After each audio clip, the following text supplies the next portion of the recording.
Vamos a continuar con nuestro tema, nuestro estudio, ¿cómo sé que he creído?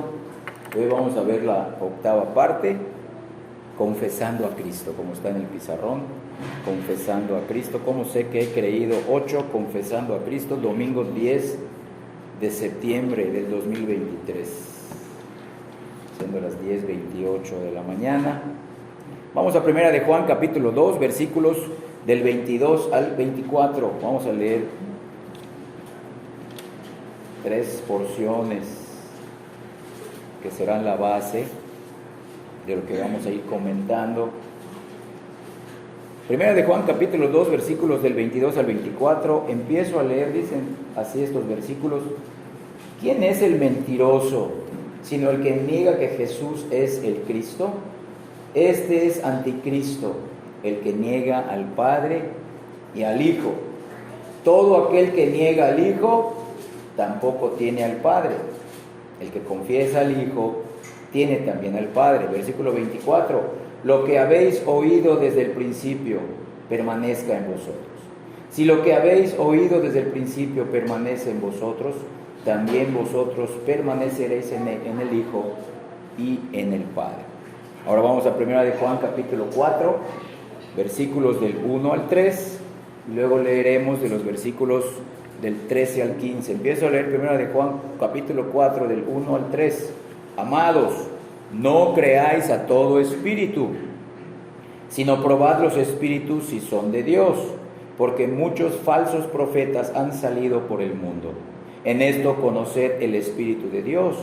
Todo espíritu que confiesa que Jesucristo ha venido en carne, miren, es de Dios.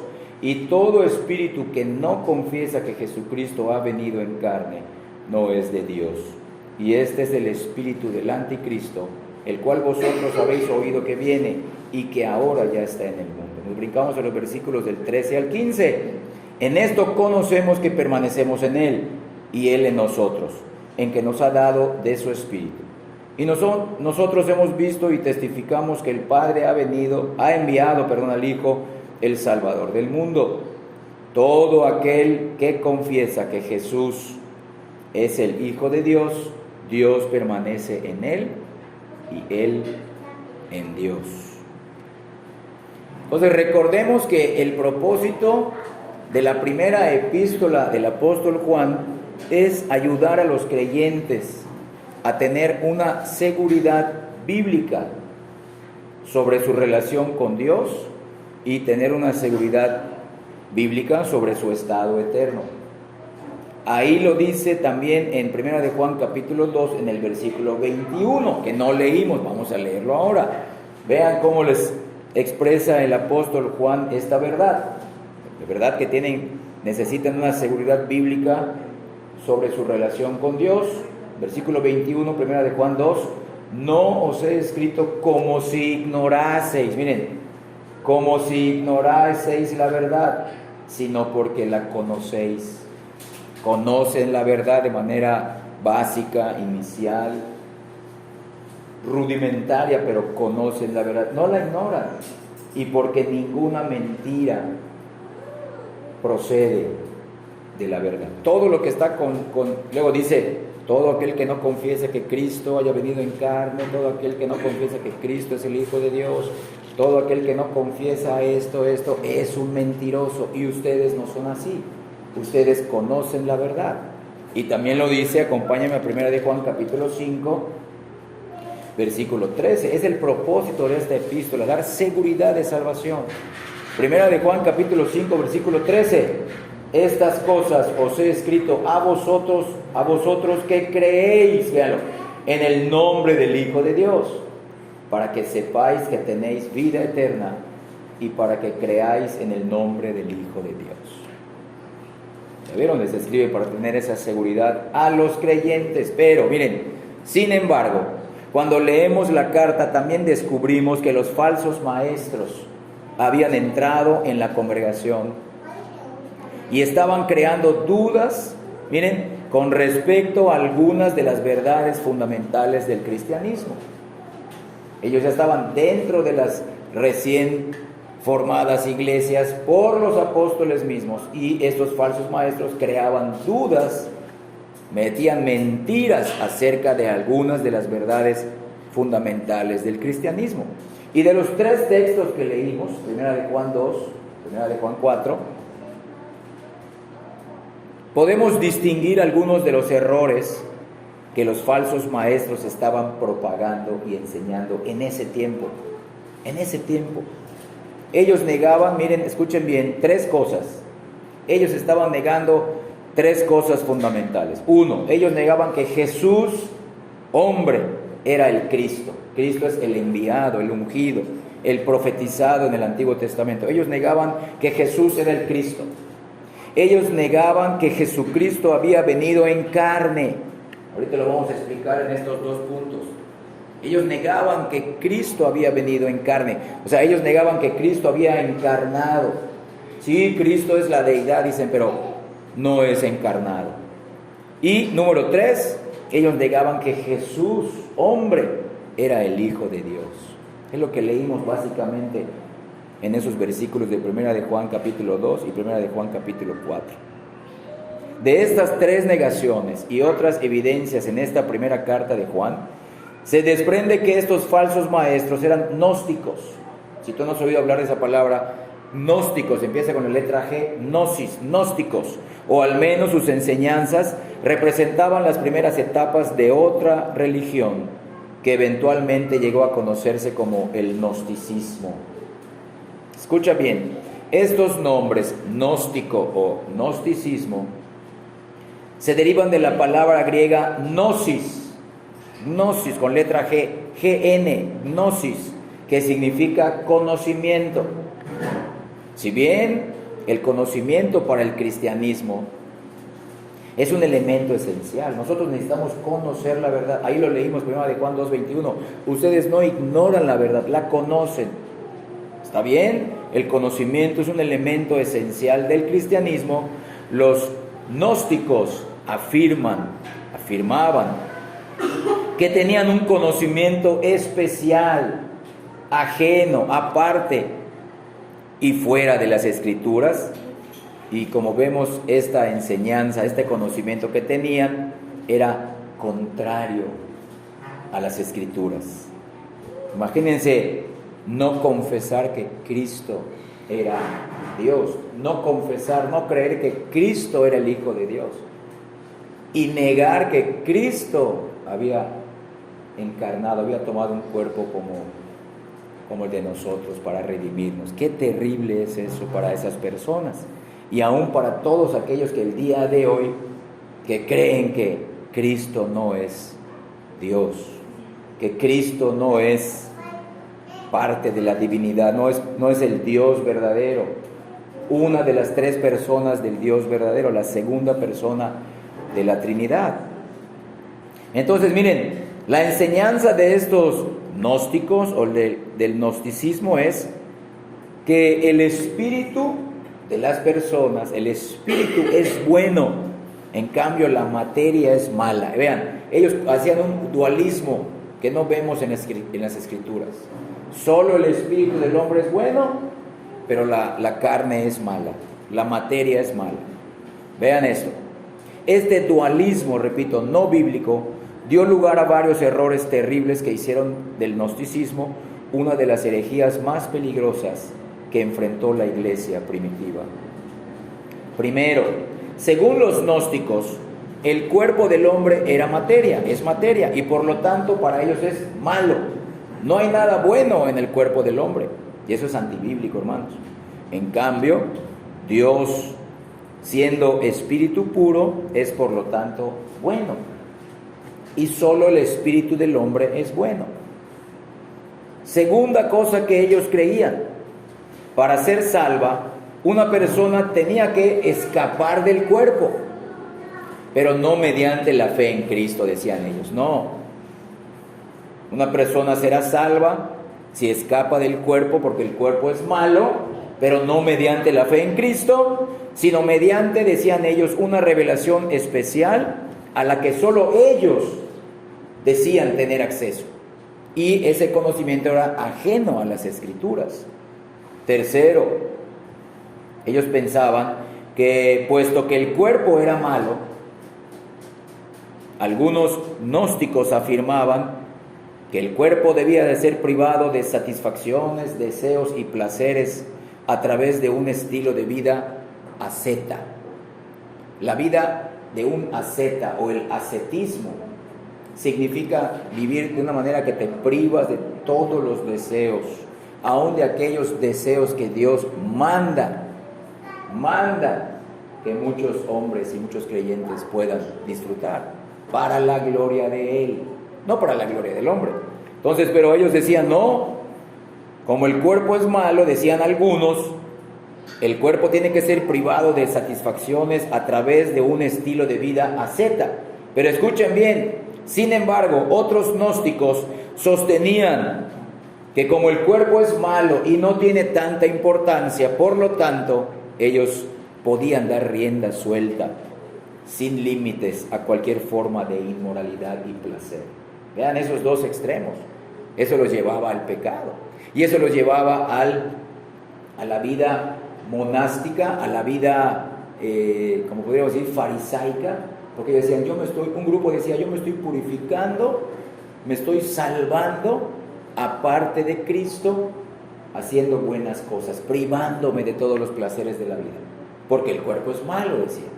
Otros decían, no, bueno, como el cuerpo es malo, podemos vivir como queramos, total, no importa, lo que importa es que tú cultives tu espíritu. Y vemos que ese dualismo no está en la Biblia, es dualismo, no. Cristo se hizo hombre porque también dignificó nuestro cuerpo. Hoy nuestro cuerpo es corrompible, débil, se debilita, enferma y al final vamos a morir, pero nuestro cuerpo será resucitado a un cuerpo glorioso a la semejanza de Cristo. Entonces Cristo no creó un dualismo, sino al contrario, Él al hacerse hombre, Él dignificó nuestra naturaleza humana. El mismo Dios del cielo se hizo carne. Entonces, precisamente el apóstol Juan aborda muchas de estas herejías en su primera epístola, al igual que lo hizo el apóstol Pablo en la carta a los Colosenses. Aunque está más allá de nuestro estudio de esta mañana, considerar cada una de esas herejías a detalle, dos de estas herejías son de especial interés para el estudio de esta mañana. Cada una de estas dos herejías que vamos a mencionar brevemente se refieren a la naturaleza, escuchen bien, o atentan o se oponen a la naturaleza exacta de la persona de Jesucristo y también atentan o se oponen a lo que debemos de creer acerca de Él para ser salvos. Entonces, véanlo, estas dos de muchas herejías que hay atentan contra la persona de Cristo y atentan en contra de lo que debemos de creer de Cristo y acerca de Cristo para ser salvos. La primera herejía gnóstica se conoce como docetismo, ahí lo escribí en el pizarrón, docetismo. Y este nombre se deriva del verbo griego dokeo, con K, dokeo, que significa parecer. Vean esa palabra, parecer o parecerse a uno, parecerse a uno. Puesto que los gnósticos creían que el cuerpo material era inherentemente malo, era necesario para ellos negar la encarnación de Cristo y enseñar que el Cristo divino solo parecía tener un cuerpo y que este cuerpo que Cristo tenía no era real. Vean esa herejía. Ellos decían, sí tenía un cuerpo, pero no era un cuerpo como el de nosotros, porque si tuviera un cuerpo como el de nosotros, pues Él sería malo por naturaleza. Entonces Él parecía tener un cuerpo, pero no lo tenía. No, Él tenía un cuerpo, como vamos a leer al ratito con los versículos bíblicos, un cuerpo como el tuyo y como el mío, que se cansó, que tenía sed, hambre, que necesitaba dormir, pero un cuerpo era en semejanza de carne de pecado. Ahí sí, en semejanza de carne de pecado. No tenía la naturaleza pecaminosa, pero era un cuerpo humano como el tuyo y como el mío. Entonces, el docetismo negaba la encarnación de Cristo, repito, y enseñaba que el Cristo divino solo parecía tener un cuerpo y que éste no era real. Y la segunda herejía, como dije, vamos a mencionarlo brevemente porque lo importante aquí es hablar de Cristo. Esta segunda herejía es similar, se conoce como cerintianismo, debido a su líder y representante Cerinto. Él enseñaba que el espíritu del Cristo divino había descendido del cielo sobre el hombre Jesús de Nazaret en el momento de su bautismo. Escuchen bien esto, qué terrible. Este hombre y esta herejía enseñaba que el espíritu de Cristo divino había descendido del cielo sobre el hombre Jesús de Nazaret en el momento de su bautismo, y que ese mismo Cristo divino abandonó a Jesús y ascendió al cielo antes de su muerte en el Calvario. Entonces habían dos personas en Cristo: el Cristo humano y aparte el Cristo divino. ¿Eran dos personas? No. En la Biblia leemos que Cristo era una persona con dos naturalezas completamente unidas y completamente selladas, equilibradas, sin que una opacara a la otra en la persona de Cristo. Entonces, en síntesis, la enseñanza gnóstica negaba la encarnación del Hijo eterno de Dios y sostenía que el hombre Jesús y el Cristo divino eran dos seres separados. ¡Qué terrible para ellos!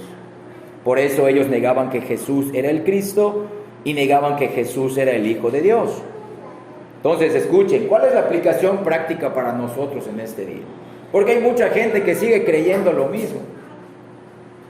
Una de las falsas sectas son los testigos sin Jehová. Los testigos sin Jehová creen que Cristo es una persona, pero fue hecha por Dios. No es la divinidad, es un Dios pequeño, no.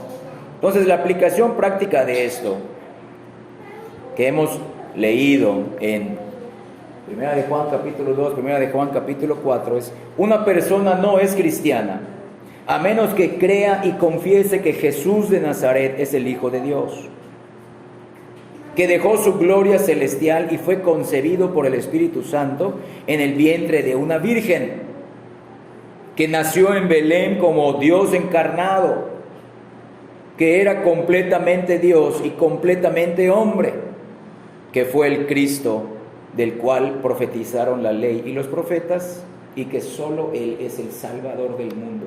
Si una persona no cree esto, no es cristiano. No es cristiano. Diga lo que diga, comente lo que comente, haga lo que haga. Una persona que no confiesa eso no es de Cristo. Tú y yo lo creemos. Como vamos a ver ahorita, eso debe de afectar nuestra vida completa. Eso debe de afectar nuestra vida completa. Entonces, cualquier desviación de estas verdades fundamentales sobre la persona de Cristo descalifica cualquier supuesta confesión de fe, independientemente de su aparente sinceridad y fervor por las buenas obras. Asimismo, escucha bien ahora la contraparte. Ya vimos que la vida de los gnósticos, hay mucho gnosticismo actual, también se les conoce actualmente, hay muchas ramificaciones, los Illuminatis, los masones, son todas esas sectas ocultas que creen tener un conocimiento mayor y ajeno a las Escrituras.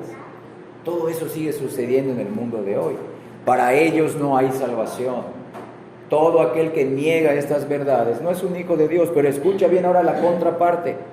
Cualquier persona que crea y confiese verdaderamente a Jesucristo como el Hijo de Dios, escucha bien, no podrá seguir siendo la misma persona. No podrá ni querrá. Una persona que cree que Cristo es el Hijo de Dios, Una persona que cree que Cristo se hizo hombre como nosotros y murió como hombre en la cruz por nuestros pecados, bajo la ira de Dios, no podrá ser la misma persona, no vivirá igual. Gradualmente será cambiada, transformada, y gradualmente seguirá entendiendo esta verdad. Su vida será una continua confesión de Cristo, como leímos hace rato, que brota de un corazón renovado. No solamente lo dirá con su boca, como vamos a ir explicando, no solamente lo sentirá con sus nuevas emociones, sino que lo evidenciará, lo manifestará con su vida misma, en cada área y en cada aspecto de su existencia, mientras esté en este mundo, y lo hará siempre, gradualmente, para la gloria y para el honor de su Señor que lo salvó. Esta persona que cree en esta verdad de Cristo como el Hijo de Dios, de Cristo como el Dios encarnado, vivirá para conocer más a su Señor, vivirá más para servirlo, para amarlo más y para ser más semejante a Cristo, ya que su propósito mayor será vivir para la gloria y para la honra del Hijo de Dios, y entenderá que lo tendrá que hacer porque solo Cristo es digno. Nuestra vida no es digna de hacerlo. Si tú lo estás haciendo solamente con la mira de ser un mejor ser humano, solamente te estás esforzando para ser mejor, para ti mismo, para tu beneplácito, te estás esforzando para ser mejor persona, aún mejor cristiano, para lograr tus metas y tus anhelos, para ti mismo, has errado en el camino. Debemos de querer ser los mejores, necesitamos hacer lo mejor, pero porque Cristo es digno. Cristo es digno. Él es digno de nuestra mayor obediencia, nuestro mayor esfuerzo. Si tú y yo confesamos a Cristo en este lugar, Él es digno de que tú seas mejor día a día, con su ayuda, con su espíritu. Él es digno de que no caigamos en religiosidad, en apatía y en pereza espiritual. Por eso les dije, no será la misma persona, no podrá, es imposible, es antibíblico que tú y yo seamos las mismas personas creyendo esta gloriosa verdad. Todo el universo se mueve alrededor de esta verdad, la salvación de los pecadores en Cristo, el Dios encarnado, el Dios hecho hombre. También todo aquel que cree y confiesa a Jesús, no solo lo seguirá haciendo con sus labios, como dije, y sus emociones, sino que además lo evidenciará día a día con sus frutos dignos de arrepentimiento. El conocer y confesar a Cristo cambia el rumbo de la vida completa. No solamente cambia el rumbo de tu vida los domingos, como he mencionado en esta serie. El conocer y confesar a Cristo cambia el rumbo de la vida completa. Confesar a Cristo desde lo profundo del corazón es el inicio de un cambio de prioridades en la vida. También lo hemos comentado. Es un cambio de prioridades. En el momento que una persona empieza a confesar y a creer en Cristo, nuestras prioridades cambian. Porque antes de venir a Cristo, nuestra mayor prioridad éramos nosotros mismos y todo lo que eso engloba. Nuestro bienestar, nuestro avance, ser expertos, tener conocimiento, tener logros.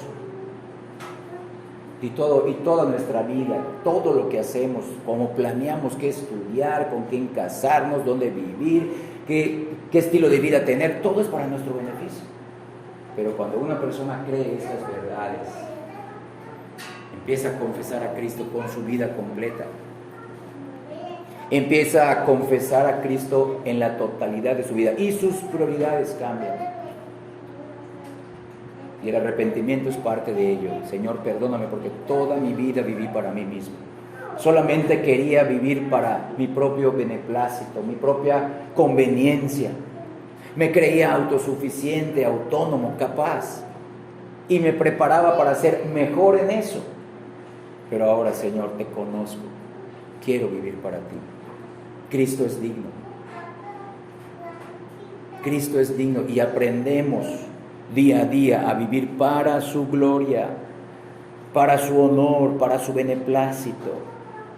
Y Él nos irá guiando a ello. Entonces, repito, confesar a Cristo desde lo profundo del corazón es el inicio de un cambio de prioridades en la vida. Sin Cristo vivíamos para nosotros mismos, para nuestro bienestar en este mundo. Sin Cristo vivíamos para nuestra comodidad y felicidad en este mundo. Vivíamos egoístamente sin saberlo. Pensábamos que éramos buenas personas, que eso era lo correcto, pero vivíamos egoístamente. Pero ahora en Cristo, aprendemos de la mano de Él, con la guía de su Espíritu Santo, con la palabra, aprendemos a vivir solo para Él y solo para su beneplácito. Porque no solo creemos que Jesucristo es el Hijo de Dios que se encarnó en este mundo, sino que además confesamos que lo hizo con el glorioso propósito de salvar a los pecadores por medio de su muerte en la cruz. Escucha bien, bajo la ira de Dios, ese mismo Dios que hasta el día de hoy no tendrá por inocente al culpable. Como hemos mencionado, la muerte de Cristo no solamente fue una muerte física. Todo libro, toda película de Hollywood solamente te muestran el aspecto de la muerte física, pero se necesitó más que la muerte física de Cristo para ser salvos. Se necesitó su muerte espiritual. La muerte espiritual significa separación de Dios, y Cristo lo experimentó para salvar a los pecadores como tú y como yo. Si tú y yo estamos en este lugar, hermano, no es por nuestros méritos, no es porque nos ganamos y luchamos y obtuvimos por nuestros esfuerzos la salvación. Estamos aquí porque Cristo nos salvó y lo hizo en la cruz. ¿Tú confiesas a ese Cristo? ¿Tú vives para ese Cristo? ¿O solamente tu confesión, repito, se trata de algo verbal y emocional y no se manifiesta en tu voluntad? Entonces, confesamos a Cristo Jesús como nuestro Señor, porque Él murió la muerte que los pecadores merecían de parte de Dios, abandonados por Dios. Experimentó la muerte física, pero también la que no se ve a simple vista, la muerte espiritual. Confesamos que Cristo murió ahora por nosotros los pecadores. Ya no lo sabemos de manera general, ya no sabemos estas verdades de manera universal, sino que ahora el Espíritu Santo la ha aplicado a nosotros. Tú y yo podemos decir, podemos confesar: Cristo murió por pecadores. Yo soy un pecador, Cristo murió por mí. Cristo murió por nosotros. Yo te pregunto, antes de pasar al primer punto, ¿qué pensamos de Cristo? Tú también puedes confesar desde lo más profundo de tu corazón: Cristo murió por mí. Ese es el motivo por el cual viniste esta mañana. Ese es el motivo por el cual te levantas todos los días, para ser un mejor cristiano, un mejor hijo de Dios, para su gloria, no para continuar para nuestro beneplácito, comodidad, satisfacción personal, para su gloria. Tú y yo podemos decir: Cristo murió por mí. El Dios encarnado bajó, se hizo hombre, caminó, enseñó, sudó, se esforzó, pero murió también por mí en la cruz. Entonces vamos a nuestro primer punto de 3.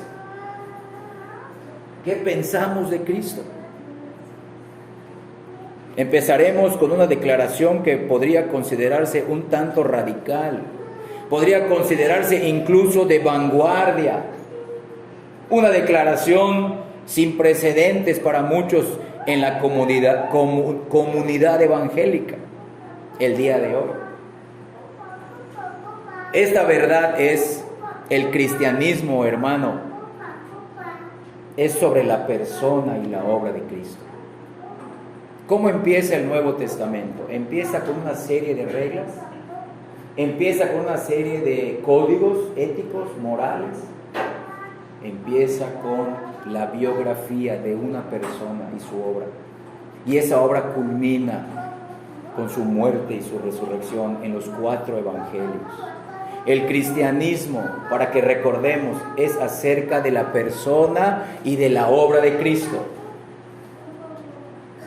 No como en muchos lugares, hoy tristemente, el cristianismo se trata de la familia. No, hermanos. El cristianismo se trata del matrimonio tampoco. El cristianismo se trata de los hijos, del trabajo, de la justicia social, de la prosperidad. No, el cristianismo se trata de ti y de mí. ¿Quieres tener una seguridad bíblica de salvación? Tienes que conocer a una persona y su obra. Ese es Cristo. Cristo. ¿Y cómo es esa relación día a día en tu vida? ¿Qué pensamos tú y yo acerca de Él? Es Cristo. Y si tú entras a una iglesia donde se practica, repito, el evangelio de la prosperidad, donde están muy afectos en enseñar acerca de la justicia social y hay que llevar el evangelio a los enfermos, a los pobres y tratar de solucionar los problemas sociales, no es así. El mayor problema del ser humano, tu mayor problema, mi mayor problema, no es nuestra enfermedad. No es que no se nos haya concedido lo que hemos anhelado. Nuestro mayor problema es nuestro pecado. Y ese pecado Dios lo condenó de una vez por todas en la cruz. Pero ese perdón será aplicado únicamente a los que confiesen a Cristo. Cristo murió por mí. Y su vida refleje esa confesión. No solamente es una repetición mental, no solamente es un juego de inteligencia, no, es algo que brota de un corazón regenerado. El creyente verdadero es una obra de Dios. Entonces, hermanos, repito, el cristianismo es sobre la persona y sobre la obra de Jesucristo. Esta declaración implica que el cristianismo no es sobre nosotros y nuestro bienestar en este mundo. Porque muchos creyentes verdaderos, escucha bien, creyentes verdaderos se van al cielo, atraviesan la muerte física, pobres, enfermos, desahuciados, pero solamente confesando y creyendo en Cristo. Así como otros muchos mueren, pues en bendiciones, en abundancia, con bendiciones terrenales, pero eso es la soberanía de Dios. Lo que estamos enfatizando es que el cristianismo no se trata de tu bienestar y mi bienestar en este mundo. Se trata de que todo lo que vivamos en este mundo, lo que Dios nos permita vivir, lo que Dios nos dé o no nos dé, nos conceda o no nos conceda, es acerca de la persona y de la obra de Cristo. Y muchas veces desviamos esa atención. Nos levantamos y hacemos todos nuestros planes, todas nuestras prioridades, y Cristo no está en ninguna de ellas. Solamente le pasamos la factura al Señor: Señor, firma esto, apruébalo, porque ahí voy. Y luego cuando sale mal la situación, ¿por qué lo permitiste, Señor? ¿Por qué no me estorbaste? Porque nunca me tomaste en cuenta, dice el Señor. Entonces vean, el cristianismo que tú y yo vivimos el lunes, el martes, el miércoles, el jueves, el viernes, no es acerca de ti y de mí. Se los dije hace rato, el cristianismo es el inicio gradual, progresivo, de la mano de Cristo, de un cambio de prioridades. Que no solamente, repito, no solamente pienso acerca de Cristo correctamente, no solamente hablo de Cristo correctamente, no solamente tengo sentimientos correctos acerca de Cristo, sino que se hacen evidentes gradualmente en mi día a día. Lo busco. Todo lo que yo voy a hacer le pido: Señor, esto es lo que tú quieres para mí. Esto que estoy haciendo es para mi beneplácito o es para tu gloria. Esto que quiero hacer, esto que te estoy pidiendo, ¿a quién beneficia? ¿A quién le da la gloria? ¿Quién se va a llevar el aplauso o el mérito? ¿Tú o yo? Entonces, repito, el cristianismo verdadero implica que no se trata sobre nosotros y nuestro bienestar, ya que Cristo y solo Cristo debería de ser el tema constante de cada ministro que desee un verdadero avivamiento y una verdadera santidad para Él mismo y para su iglesia. Este debe de ser nuestro lema más preciado y repetido. La cristianidad, en su forma más fiel y primitiva, es una religión que se fundamenta y se enfoca solo en Cristo. ¿Tu vida se enfoca solo en Cristo? Mira cómo lo dice ahora Primera a los Corintios capítulo 3. Primera a los Corintios capítulo 3 versículo 11.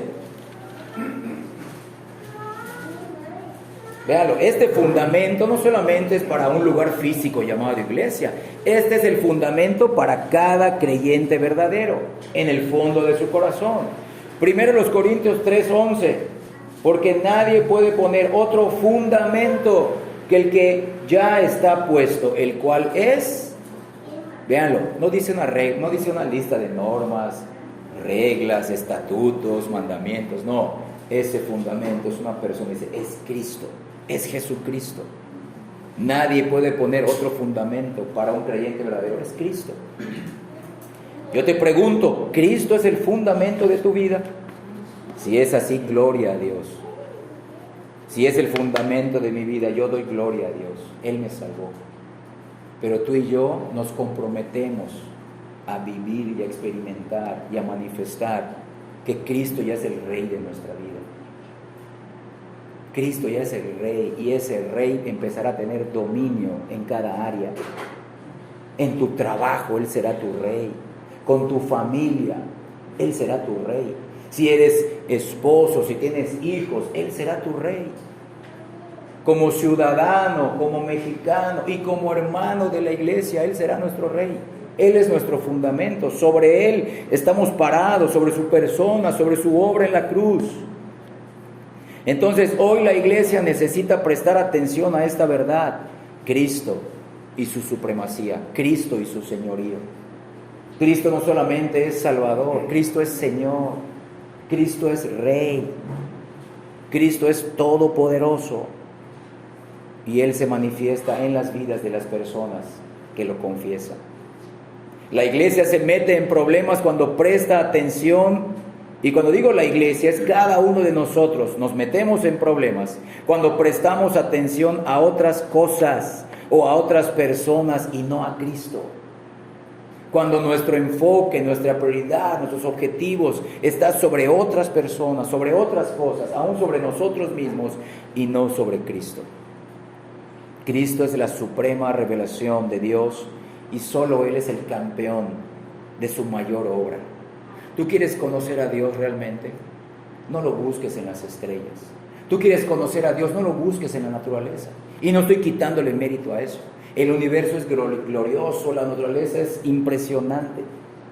¿Tú quieres conocer a Dios? No lo busques con las personas.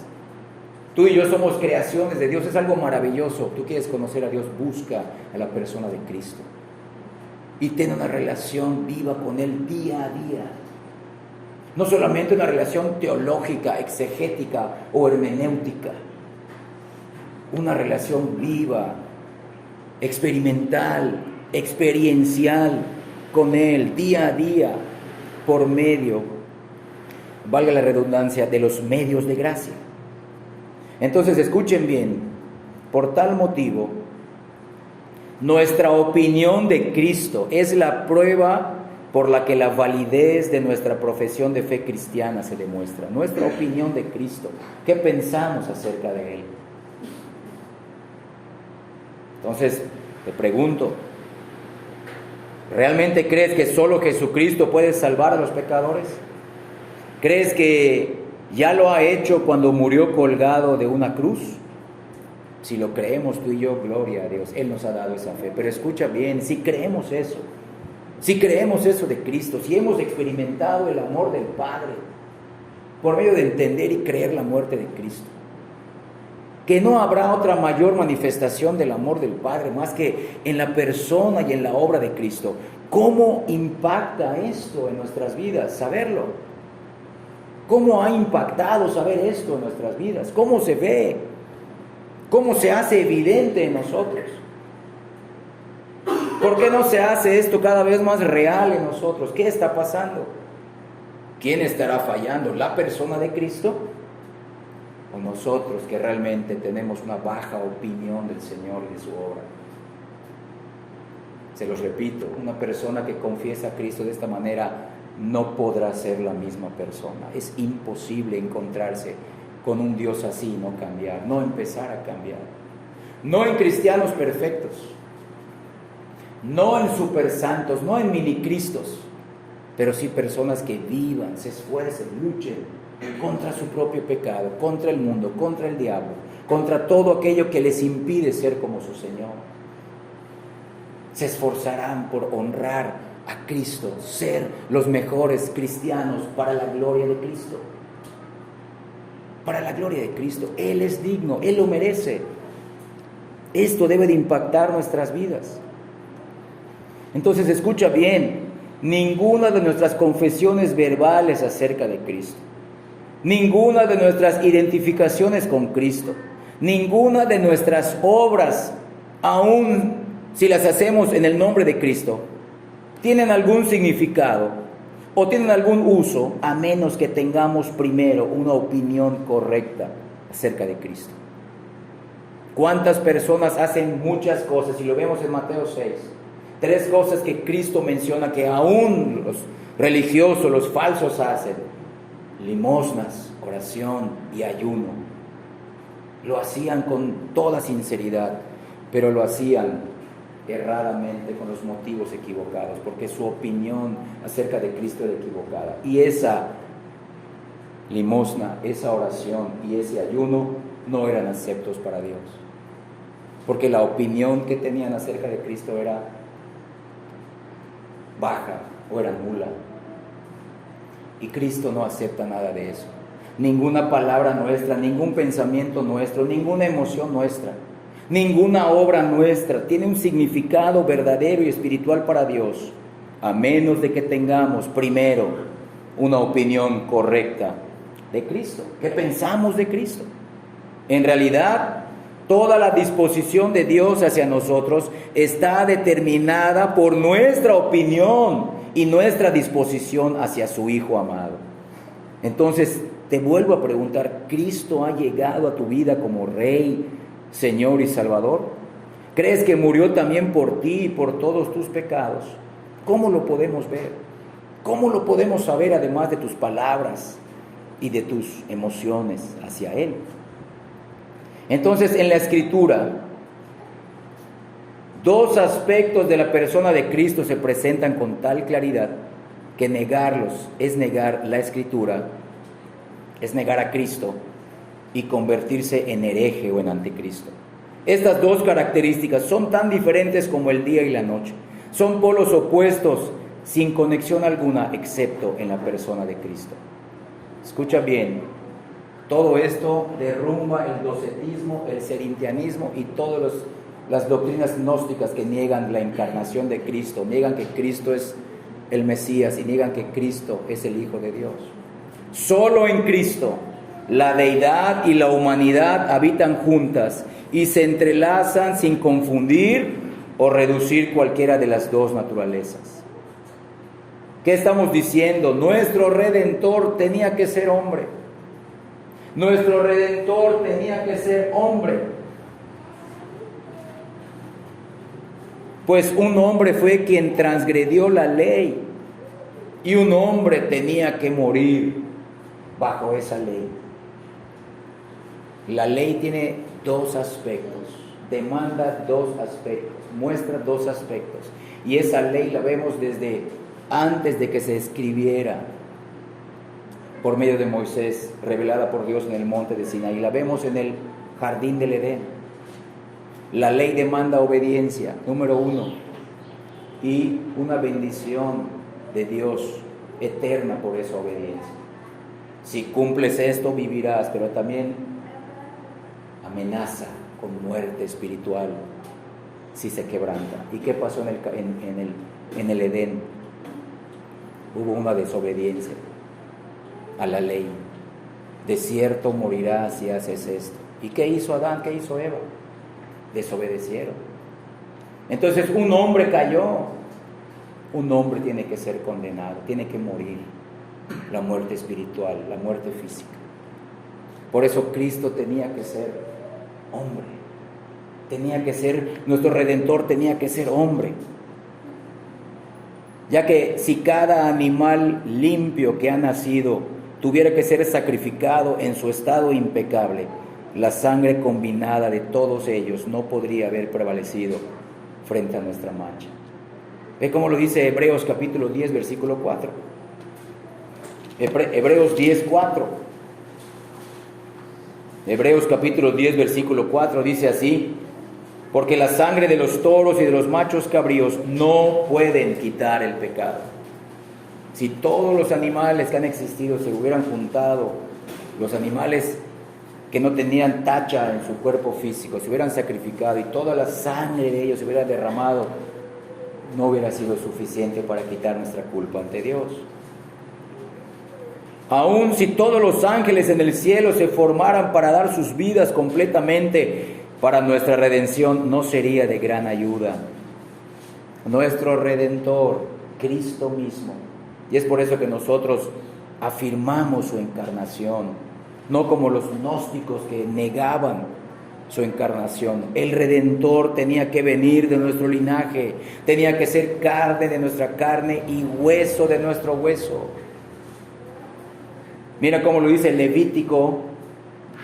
Esto está desde el Antiguo Testamento, el tercer libro de la Biblia, Levítico capítulo 25, versículo 25.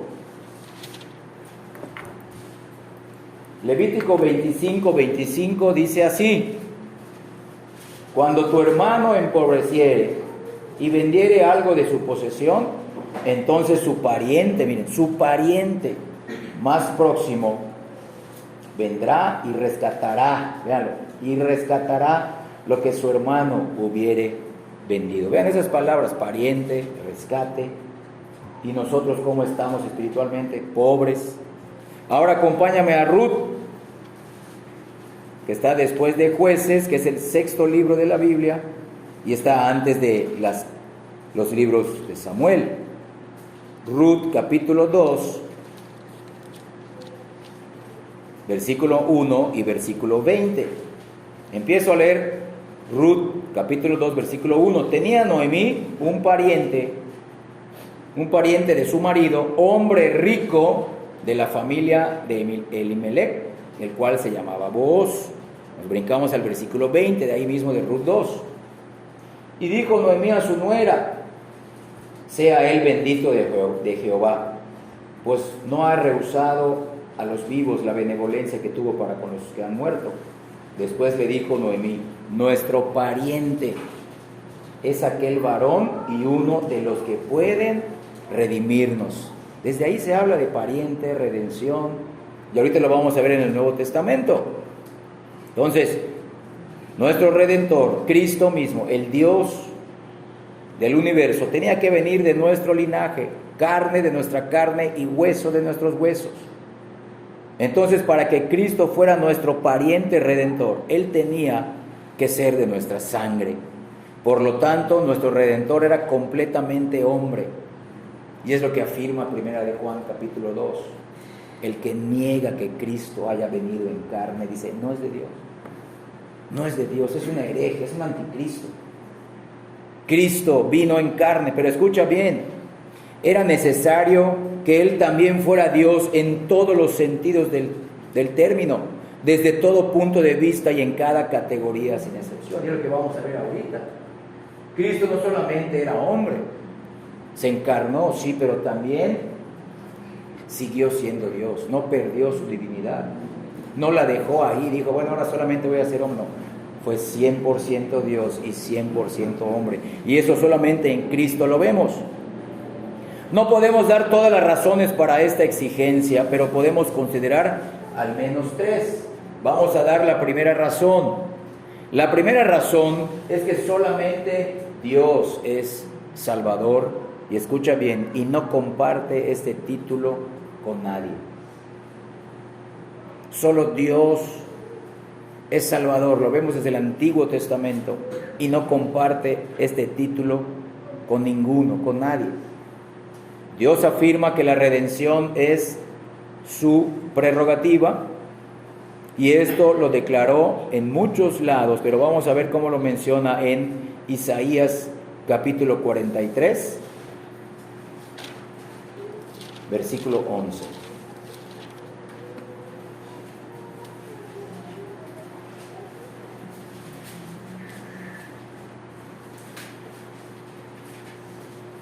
Isaías 43, 11 dice así: Yo Jehová, y fuera de mí no hay quien salve. Vean, fuera de mí no hay quien salve. Aquí se presenta como Jehová. ¿Y qué vemos en el Nuevo Testamento? Cristo se presenta como el Salvador del mundo, el que quita el pecado del mundo. Entonces, por eso, si Cristo es nuestro Redentor, entonces Él debe de ser Dios. Si Él no es Dios, entonces Él no es nuestro Redentor, y todavía estaríamos perdidos en nuestros pecados y seríamos los más desdichados de los hombres, como menciona la primera carta de Corintios capítulo 15, versículo 19. No vamos a ir a punta si quieres, primero los Corintios 15, 19.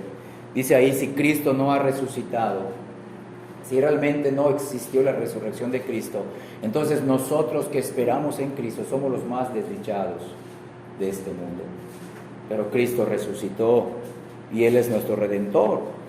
Vamos a la segunda razón. La segunda razón es debido a la magnitud de la obra de la redención. La magnitud de la obra de la redención exigía que fuera realizada por la deidad. Escucha bien, la creación del universo desde la nada requirió de un intelecto excepcional y un poder más allá de lo que pudiéramos imaginar. Con todo eso, fue una cosa pequeña comparada con nuestra redención, ya que no requirió esfuerzo o sacrificio por parte de Dios para crear un mundo de la nada. Las Escrituras enseñan que Dios creó el mundo de la nada. O sea, ¿qué significa? Que Él no prestó materia de alguna otra fuente para formar el mundo. Más bien, Él trajo la materia a la existencia por su palabra. ¿Quieres acompañarme a ver dónde lo dice? Aparte de Génesis capítulo 1, versículo 1 y todo el capítulo 1, vamos a Hebreos capítulo 11, en el versículo 3. Hebreos 11:3. Dios creó todo de la nada. Miren, Hebreos 11:3, por la fe entendemos haber sido constituido el universo por la palabra de Dios. Véanlo, por la palabra de Dios, de modo que lo que se ve fue hecho de lo que no se veía, de la nada. No había materia. Véanlo, Él creó la materia con su palabra, creó el tiempo, creó el espacio con su palabra. No gastó energía que demandara recuperación y no se sintió débil al terminar su obra. Lo que hizo, lo hizo sin esfuerzo. La creación fue sin esfuerzo. Y escucha bien, Él descansó al séptimo día, no para reponerse de algo que hubiera perdido, sino para disfrutar algo que había hecho, para disfrutar un nuevo mundo, un mundo bueno y maravilloso traído a la existencia por medio de su palabra. Sin embargo, en la cruz, la deidad hizo el mayor sacrificio. Y sobre el madero, el Creador envuelto en carne se agotó, sufrió, se despojó y fue abandonado. Y eso nunca había sucedido en la deidad. Nunca lo había experimentado el Hijo de Dios. La deidad se fatigó y el cielo quedó en bancarrota para pagar el precio de nuestro rescate. ¿Quién sino Dios podía hacer semejante obra? ¿Quién sino Dios podía pagar semejante rescate? Entonces vean, nuestra infracción de la ley demandó un pago más allá del valor de un número infinito de mundos y todo lo que ellos pudieran contener. Incluso la muerte de una legión de serafines no habría mejorado nuestra suerte ante el tribunal de la justicia divina. En cambio, el sacrificio de una persona, escucha bien, de valor infinito, el sacrificio de una persona de valor infinito se requirió para redimirnos de la maldición y el castigo de la ley.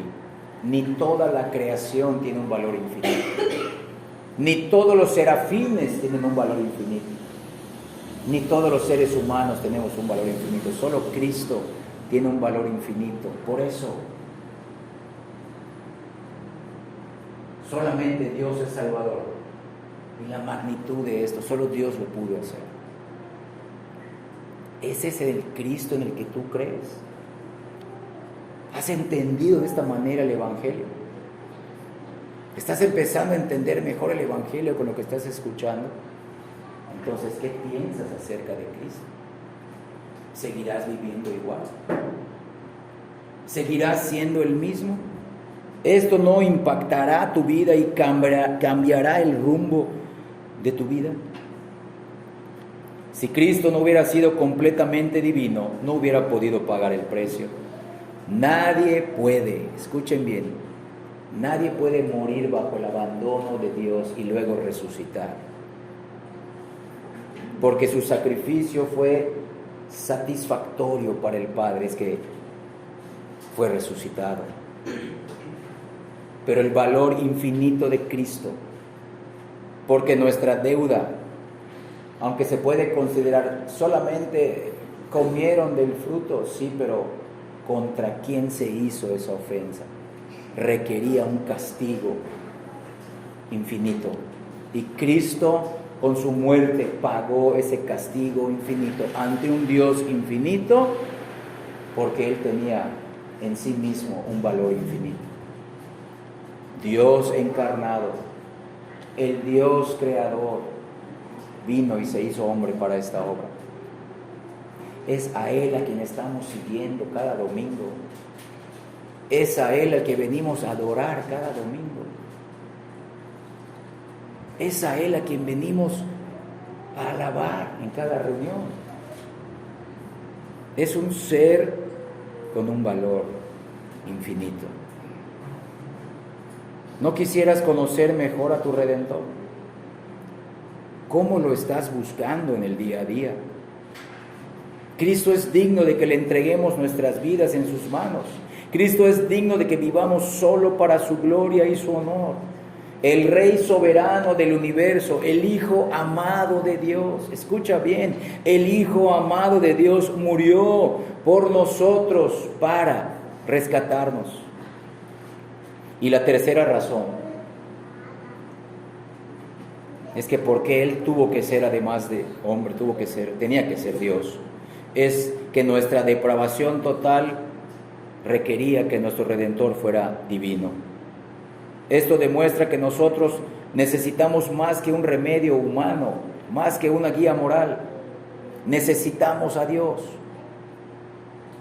Ya que cualquiera que piense que puede salvarse por cualquier otra persona que no sea Dios, que no sea Cristo, no ha entendido la profundidad de su propia depravación y no ha entendido la profundidad de su propia infracción de la ley que comete también día a día hasta el día de hoy. Esa persona que piensa que puede salvarse aparte de Dios, aparte de Cristo, con sus buenas obras, o que puede colaborar para su salvación, debe despertar a su propia malignidad que existe en su corazón. Y esa malignidad exige una cura que solo Dios puede dar. Y esa cura Dios ya la dio en la cruz de Cristo. Para Dios no es imposible salvar a los pecadores. Mira Jeremías capítulo 32. Para Dios no hay nada imposible. Esta salvación no la pueden ganar, comprar, merecer los hombres. Esta salvación se logra a través de obras, a través del cumplimiento perfecto de la ley, a través de recibir el castigo de la ley, y eso lo hizo solo Cristo. Su perfecta obediencia es nuestra cuando creemos en Él, y su castigo pasa a ser nuestro cuando creemos en Él. Jeremías 32:27. He aquí que yo soy Jehová, Dios de toda carne. ¿Habrá algo que sea difícil para mí? Para lo que nosotros es difícil e imposible, salvarnos fuera de Dios, Él lo puede hacer. Acompáñame ahora al Evangelio de Lucas en el capítulo 1, versículo 37. Lucas 1:37.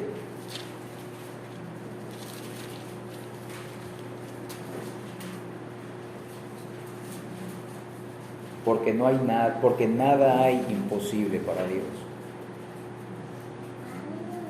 Entonces, todos aquellos que quieren salvarse fuera de Dios, fuera de Cristo, es porque no han entendido correctamente la profundidad de su propia depravación. Hermanos, si tú y yo fuéramos a evaluarnos con honestidad, ¿qué significa esto? Evaluarnos con honestidad. Examinar nuestros pensamientos internos. Examinar nuestras obras encubiertas cuando no estamos en este lugar. Examinar las palabras dichas en secreto cuando ningún creyente nos ve. Entonces tú y yo nos sentiríamos avergonzados y humillados. Si solo reconociéramos que nuestros crímenes no nos permiten nuestra absolución o nuestro perdón, incluso ante un magistrado humano benigno, ni ante un jurado formado por nuestros amigos más cercanos, entonces conoceríamos el temor de Dios y el temor del Evangelio.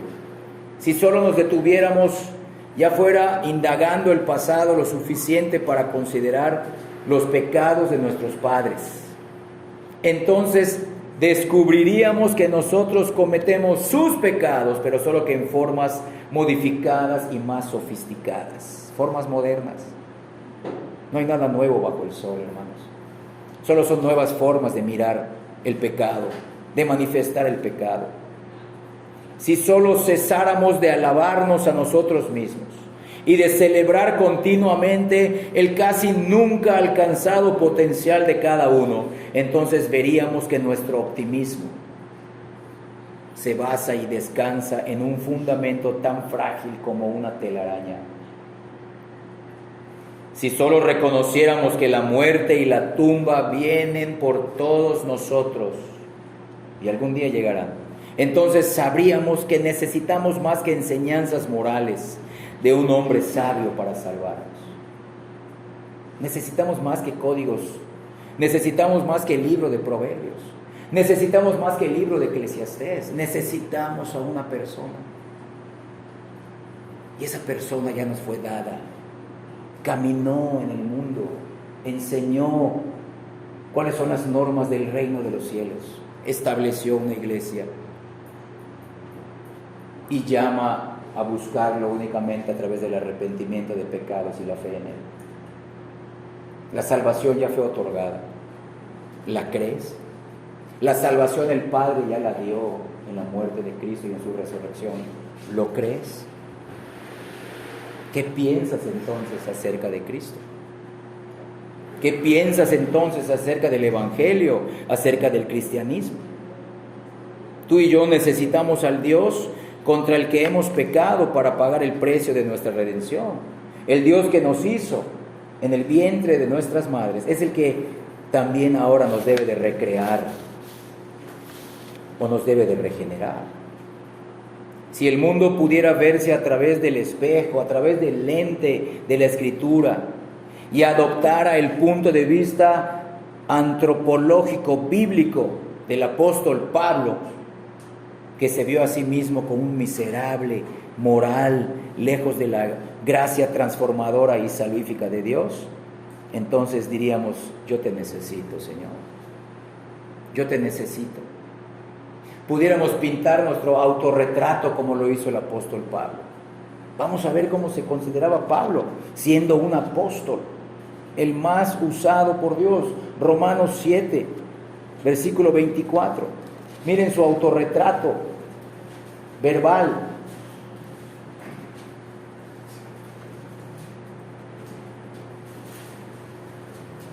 Romanos 7, 24, con signos de admiración. Miserable de mí.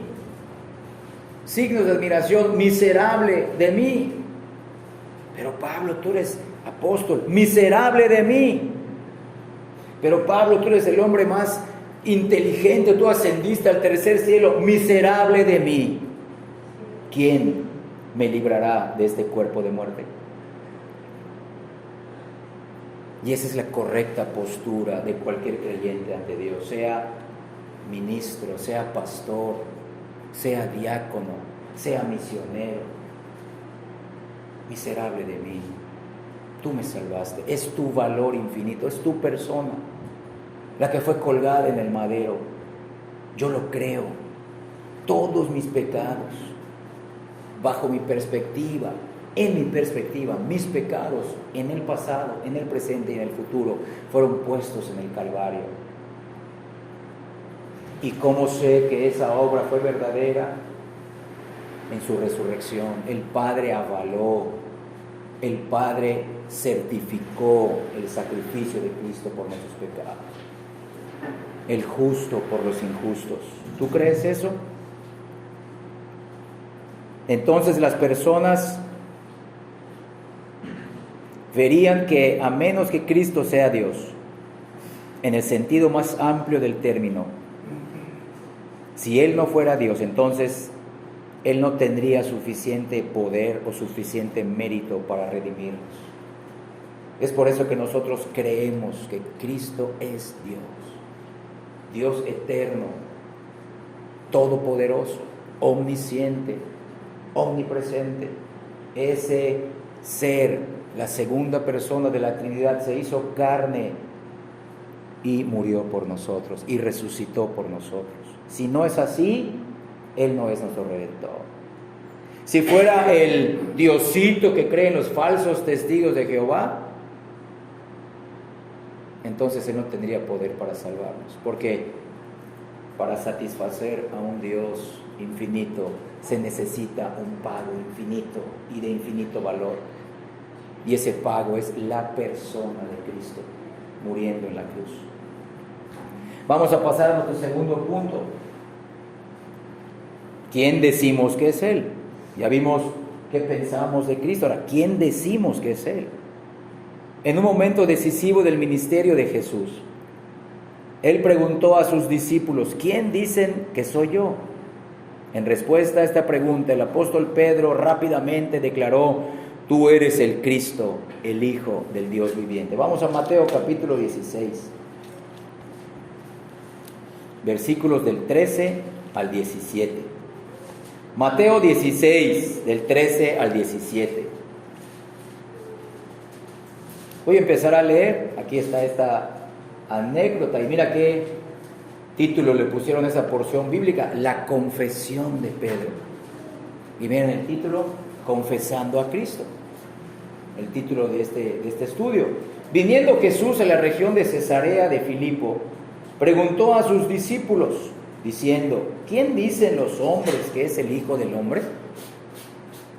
Ellos dijeron: unos, Juan el Bautista; otros, Elías; y otros, Jeremías, o alguno de los profetas. Él les dijo: ¿y vosotros, apóstoles míos, mis más cercanos, quién decís que soy yo? Respondiendo Simón Pedro dijo: tú eres el Cristo, el Hijo del Dios viviente.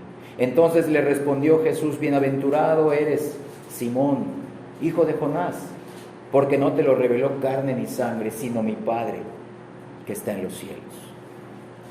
De esto afirmamos que si bien es esencial que entendamos y creamos en quién fue y quién es Él, esta verdad combinada con lo que hemos aprendido en 1 de Juan capítulo 2 y 1 de Juan capítulo 4, nos instruye que si creemos que Jesús hombre es algo menos que el Cristo y es algo menos que el Dios encarnado, no seríamos cristianos.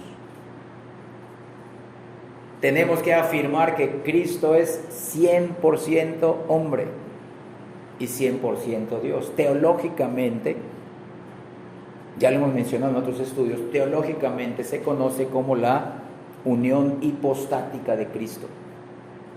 Solo en Él se da esta perfección. 100% Dios, 100% hombre en una persona, no en dos personas como enseñaban los gnósticos. El Cristo hombre y luego vino el Cristo divino y habitó en el Cristo hombre. No, no son dos personas, es una sola persona. Tan maravilloso, tan misterioso como la Trinidad. Tú puedes explicar y dar una respuesta satisfactoria a todos de qué es la Trinidad. Un solo Dios en tres personas. ¿Cómo? Tres personas individuales, identificables pero inseparables. Tres personas, un solo Dios. Es lo mismo, es un misterio.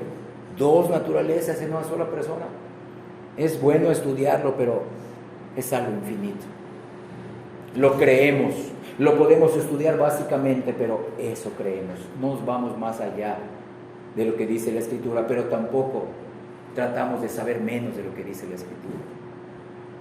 A menos de que creamos esto, entonces no somos cristianos, porque no podemos creer solamente en el Cristo hombre. No solamente podemos creer en el Cristo Dios, no, tenemos que creer en el Cristo que es tanto 100% hombre como 100% Dios. Entonces miren, la verdadera iglesia está llena con todo tipo de creyentes, maduros, inmaduros, ricos, pobres, jóvenes, ancianos, comerciantes, académicos, estudiados, maestros. Sin duda, algunos más educados que otros sobre las grandes verdades de la persona de Cristo y más hábiles para exponerlas. Sin embargo, incluso el que tenga menos preparación entre el pueblo de Dios reconocerá la verdad de que Jesús es la persona única en toda la historia de la humanidad. No hay otra persona como Él. Aún nuestro tiempo se divide 2023 después de Cristo. 2023 después de Cristo, y en ese momento hay antes de Cristo. Toda la historia, la persona única, especial, es Cristo. Él es el Hijo eterno de Dios que se hizo carne y habitó entre nosotros. Ahora sí vamos a leerlo. Juan, en el Evangelio de Juan, capítulo 1, versículo 14. Juan 1:14. Y aquel verbo, empiezo a leer, fue hecho carne, véanlo, aquel verbo, el logos de Dios, el verbo de Dios fue hecho carne, tomó cuerpo humano, 100% hombre, y habitó entre nosotros, y vimos su gloria, gloria como del unigénito del Padre, lleno de gracia y de verdad. Y acompáñame ahora a Hebreos en el capítulo 2, en el versículo 14, Hebreos 2:14.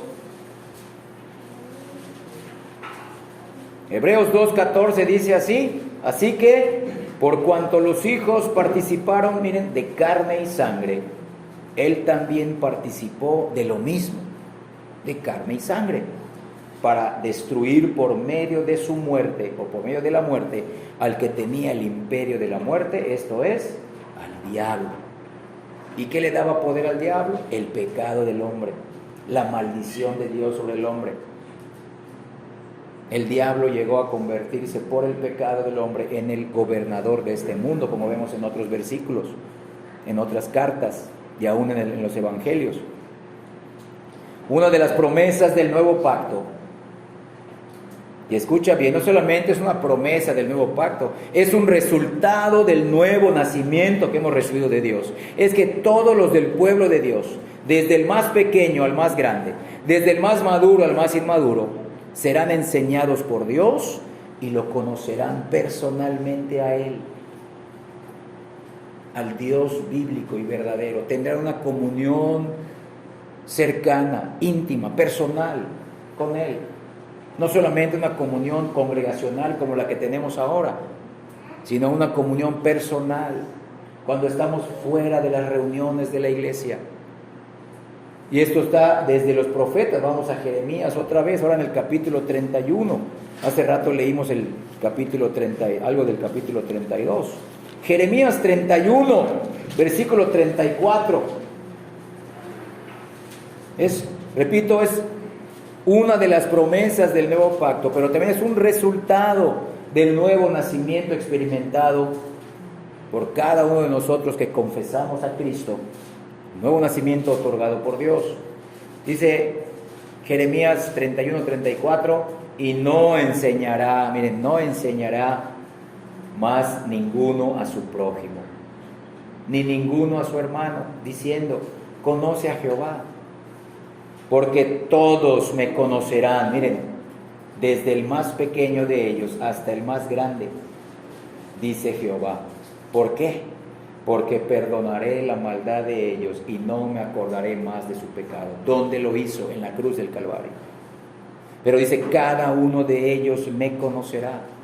Y estos versículos, estaba pensando Cristo cuando mencionó esto que vamos a leer. Acompáñame ahora al Evangelio de Juan, en el capítulo 6, versículo 45. Evangelio de Juan, capítulo 6, versículo 45. Empiezo a leer. Son palabras de Cristo. Dice, escrito está en los profetas, y serán todos, ¿quiénes?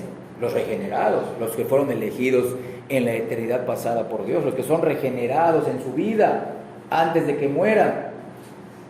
Escrito está en los profetas, y serán todos enseñados por Dios, dice Cristo. Así que todo aquel que oyó al Padre y aprendió de Él, miren, viene a mí.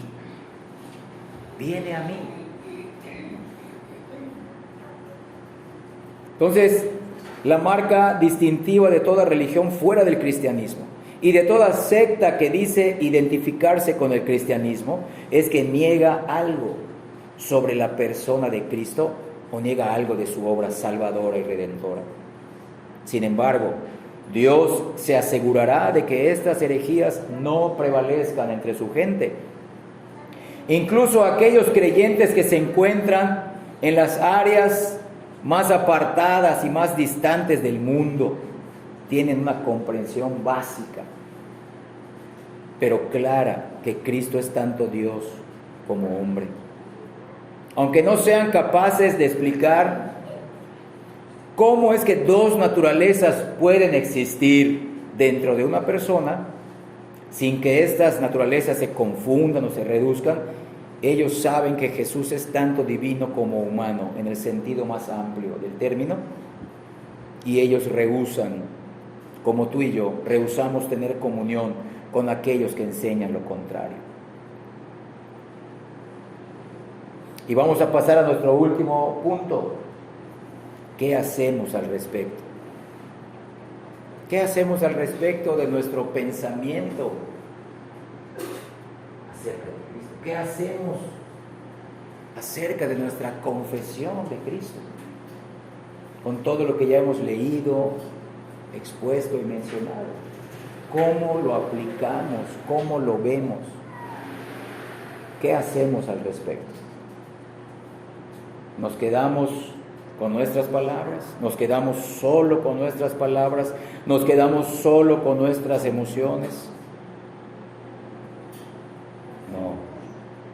No es suficiente.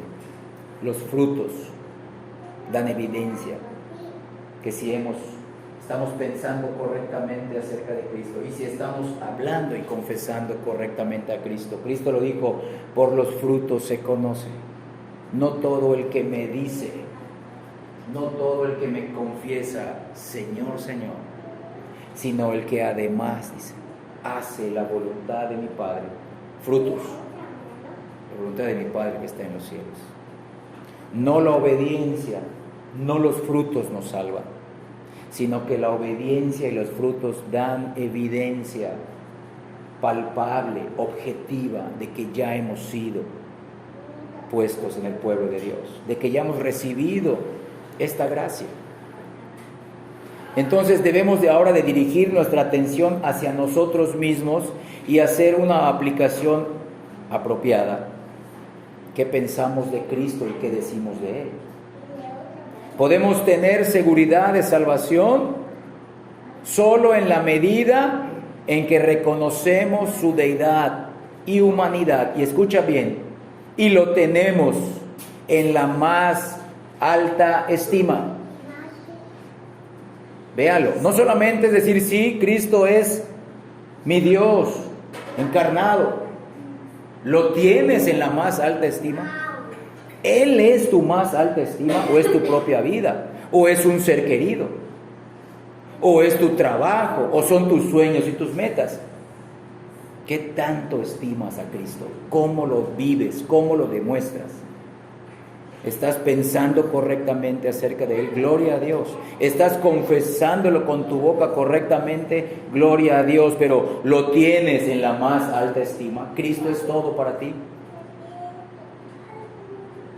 No podemos tener un concepto demasiado elevado de Cristo. No podemos alabarlo más allá de lo que deberíamos. Sin embargo, escucha bien, tristemente lo decimos con el dolor para Cristo que esto debe de causarle. Hoy muchos que profesan la fe en Cristo y que se identifican como cristianos son traicionados por su baja opinión acerca de Él. Tú y yo somos de esos. ¿Qué opinión? ¿En qué estatus? ¿En qué prioridad tenemos a Cristo? Si Cristo ocupa el segundo lugar en nuestra vida, pronto ocupará el tercero. Y luego ocupará el cuarto y hasta que ocupe el último lugar. Hermanos, es un cristianismo práctico. No solamente nos quedemos en lo teológico y doctrinal. Si es verdad, si hemos creído en Cristo, somos salvos. Empezamos a ver eso la semana pasada.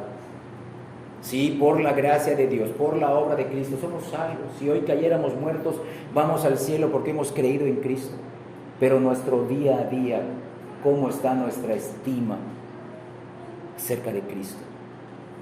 ¿Cuál es nuestra escala de valores acerca de Él? ¿En qué lugar de nuestra vida lo tenemos? ¿Seguiremos haciendo lo mismo? ¿O realmente nos arrepentiremos? Señor, te he puesto en segundo lugar. Señor, te saco de mis decisiones. Señor, no te considero de lunes a sábado. No estás en mi vida. Señor, no te busco. Siempre estoy cansado, siempre estoy afanado. Pero estoy haciendo buenas cosas, Señor. No, pero si no está Cristo, tienes una baja opinión de Él. ¿Qué hacemos al respecto? ¿Qué hacemos con nuestra confesión? Seremos de aquellos que ese día, Señor, yo te decía, Señor, Señor, durante mi vida, te confesé 30 años, 20 años, 15 años, 40 años de evangélico.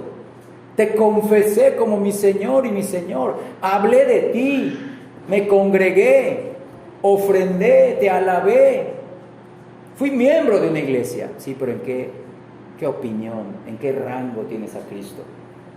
¿En qué escala de valores? ¿Cuál es tu estima por Cristo? Tristemente, muchos creyentes tienen en baja estima, tienen una baja opinión acerca de Él. Aman más sus propios caminos, aman más sus anhelos, sus metas, que a Cristo. Muchos quieren conocer la verdad, pero no quieren ser transformados por ella. Muchos quieren creer en el Evangelio, pero que ese Evangelio no se meta muy al fondo de sus vidas. Y escucha bien, muchos que confiesan tanto su deidad como su humanidad son demasiado indiferentes en su actitud hacia Él y son superficiales sobre Él cuando hablan. Muy superficiales sobre Él aún cuando viven su día a día fuera de estas cuatro paredes. Yo te pregunto y respóndete delante de Dios. Te voy a preguntar cosas a tu conciencia. ¿Tú qué tanto buscas a Cristo Jesús día a día? ¿No deseas consagrarte más a Él? ¿O solamente le entregas 2 horas de tu domingo y todo el resto de tu semana es para ti mismo? ¿Qué tanto buscas a Cristo? ¿En qué concepto lo tienes? Escucha bien, debemos de ser cuidadosos si Cristo se ha convertido en algo común para nosotros. Debemos de preocuparnos por nuestras almas si Él no nos inspira temor y reverencia, así como amor y gratitud. Él sigue siendo el Dios soberano, el Creador. Él va a juzgar al mundo. Él va a juzgar al mundo. Debemos de vivir solo para Él, solo para honrarlo con nuestro estilo de vida. Nuestro estilo de vida día a día. Te vuelvo a preguntar, ¿deseas estar en su presencia? Todo lo que haces, escucha bien, todo lo que haces día a día, todo lo que vives es realmente para su gloria y honor. Hay poca evidencia que una persona haya sido enseñada por Dios, como acabamos de leer, si piensa sobre Cristo de una manera contraria a las Escrituras, si lo tiene en poca estima. Hay poca evidencia que una persona haya sido regenerada por el Espíritu Santo si las grandes verdades sobre Cristo no la inspiran. Escucha bien, no la inspiran. Si estas grandes verdades no te están inspirando a un mayor amor hacia Cristo, a una mayor reverencia y a una mayor devoción práctica hacia Él, entonces deberíamos examinarnos, hermanos. Buscarlo constantemente a Él. Esa es la devoción práctica. Buscarlo constantemente a Él. ¿Cómo? El estudio de su palabra, en oración íntima, no oración mecánica. Escucha bien, no una oración mecánica, no una oración de labios, sino una oración que necesita a Cristo del día a día. Señor, ya me salvaste. Ahora sálvame de mí mismo, sálvame de mi pecaminosidad, sálvame de mis malas decisiones, sálvame de ese hombre perverso que sigo siendo yo mismo, Señor, en el día a día, ese hombre que no te honra en el día a día, ese hombre que no te honra con lo que hace como esposo, como padre, como hijo, como ciudadano, como trabajador y como hermano de la iglesia. Sálvame también de eso, Señor. Necesitamos buscarlo constantemente en obediencia, servicio, consagración, dedicación. Debemos hacer de Cristo nuestra mayor prioridad en la vida. ¿Cuál es tu mayor prioridad? Se los he preguntado, ¿para qué quieres que Dios te dé vida y salud en este mundo? ¿Para qué quieres que Dios te dé muchos años de vida? ¿Para qué? ¿Cuál es tu mayor prioridad? ¿Conocerlo a Él? ¿Servirlo a Él? ¿Ser como Él? ¿Vivir para Él? ¿Morir para Él? Que Dios te otorgue vida y salud.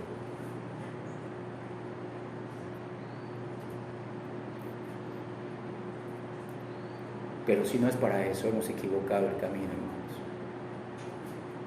Vean qué sutil es esto. Vean en qué cuerda floja estamos, hermanos. ¿Qué tipo de iglesia queremos ser para el Señor?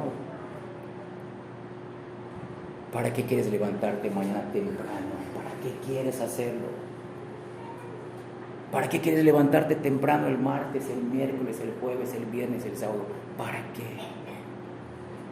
¿Y por qué hoy te levantaste tan tarde? ¿Por qué? ¿En qué estima tienes al Señor? ¿Qué lugar ocupa en nuestras vidas Cristo? ¿Seguiremos siendo la misma iglesia aparente, como vimos? ¿Tenemos apariencia de iglesia? Como les dije, estas verdades no pueden seguir estando en una persona en que no la cambie hacia Cristo. Debemos hacer de Cristo, repito, nuestra mayor prioridad en la vida. Para eso voy a hacer otras preguntas exploratorias. ¿Cuál es o cuáles son tus mayores prioridades en tu vida? ¿Cristo y su gloria? ¿O tú y tu vanagloria? ¿Para qué quieres lograr lo que le estás pidiendo? ¿Para qué quieres tener lo que le estás orando? Hermanos, solo Cristo es digno de toda nuestra obediencia y toda nuestra fe, porque Él murió por nosotros. Él no tenía por qué hacerlo. Si Él nos hubiera mandado a toda la raza humana al infierno, Él no hubiera sido injusto. Escucha bien, no hubiera sido injusto, hubiera sido justo.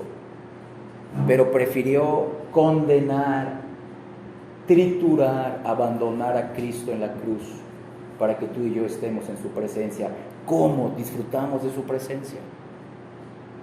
¿Cómo vivimos para Él? ¿Cómo lo honramos? Cristo es digno de toda nuestra obediencia. Cristo es digno de toda nuestra fe. Su amor y bondad, escucha bien. Tú quieres mayor amor y bondad, experimentar. Hoy vine, Señor, porque quiero experimentar mayor amor y bondad tuya. Quiero sentirte más cerca a Cristo. Pues escucha bien, ese amor, esa bondad que tú necesitas ya fue mostrada, ya fue evidenciada, ya fue demostrada en la cruz del Calvario. Es porque no meditamos en Cristo, es porque lo hemos sacado de nuestra cotidianidad. Es que nos vamos secando entre semana y llegamos el domingo así, arrastrados, Señor, pero porque no meditamos en Cristo. Repito, hermanos, el cristianismo no se trata de seguir reglas, no se trata de seguir códigos éticos, se trata de buscar, dedicarnos a buscar con esfuerzo, sacrificio a una persona, porque ha realizado la obra más maravillosa, que es la redención de los pecadores como tú y como yo. ¿En qué estima tenemos esa verdad? ¿En qué estima tenemos esa persona? Si tenemos otra u otras prioridades que no sean Cristo y su honor, hemos errado en el camino del cristianismo, hemos errado el camino del evangelio, hemos errado de la meta, del propósito de seguir sus enseñanzas. Yo sigo las enseñanzas de mi maestro, sigo y quiero ser como él, pero para su gloria, para su beneplácito, para su honor. No para lograr mis metas en este mundo, no para que el Padre me dé lo que quiero, no. Aunque no me dé lo que quiero, yo lo hago para la gloria de mi Cristo amado.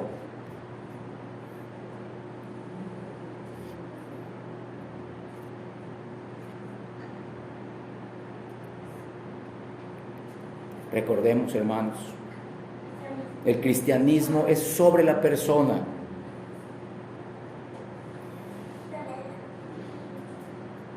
Y la obra de Cristo.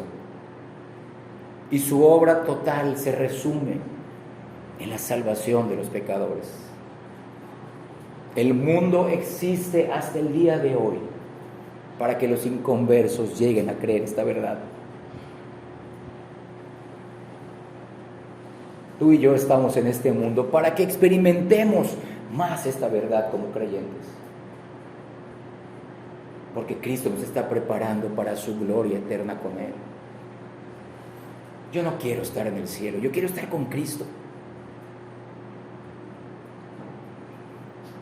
Aunque sea fuera del cielo.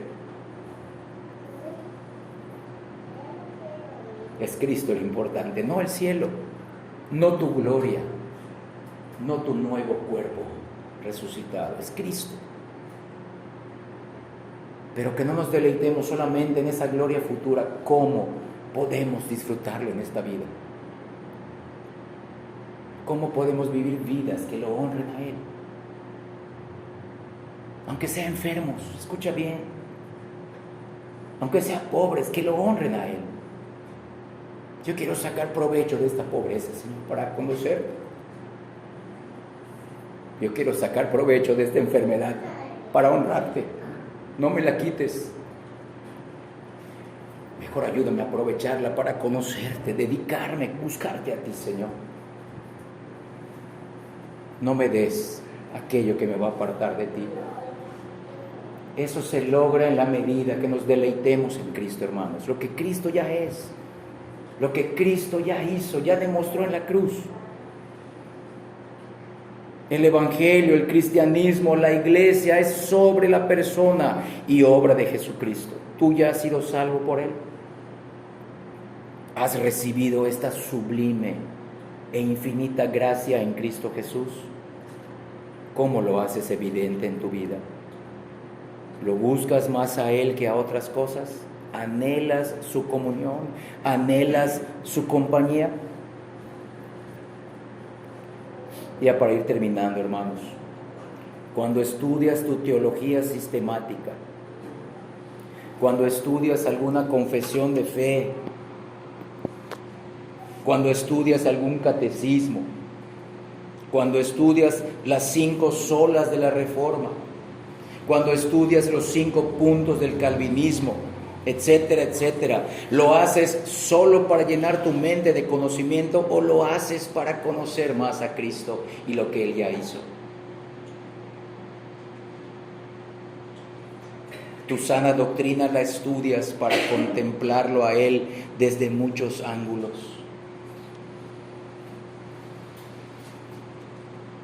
¿Deseas vivir más para Él? Tienes que rendirle aquello que no le has rendido hasta el día de hoy. Tienes que rendirle toda tu vida, cada área de tu vida, cada rol de tu vida. No puedes vivirlo fuera de Cristo. Escuchen esta declaración, hermanos. Esta declaración merece plena aceptación. La regeneración siempre conducirá a una manera correcta de pensar sobre Cristo y siempre conducirá a una manera correcta hacia nuestros respectivos afectos por Él. ¿Cristo es tu vida misma? ¿Realmente te podría faltar todo en este mundo menos Cristo? ¿Amas tú a Cristo más que a otras cosas y a otras personas hoy? Él y su Evangelio son todo para ti. Hermanos, Dios quiera acercarnos más al amado de su corazón. ¿Sabes quién es el amado del corazón del Padre? Es Cristo. Dios quiera Él acercarnos más al amado de su corazón. Él quiere acercarnos más a su Hijo Jesucristo. Y que Dios en ese acercamiento hacia Cristo nos siga transformando a la imagen de nuestro bendito Redentor para su gloria, para su honra. Que Dios nos olvide de esta iglesia. Que Dios nos ayude a reflejar esta maravilla en nuestras vidas cotidianas. Que Dios bendiga su palabra.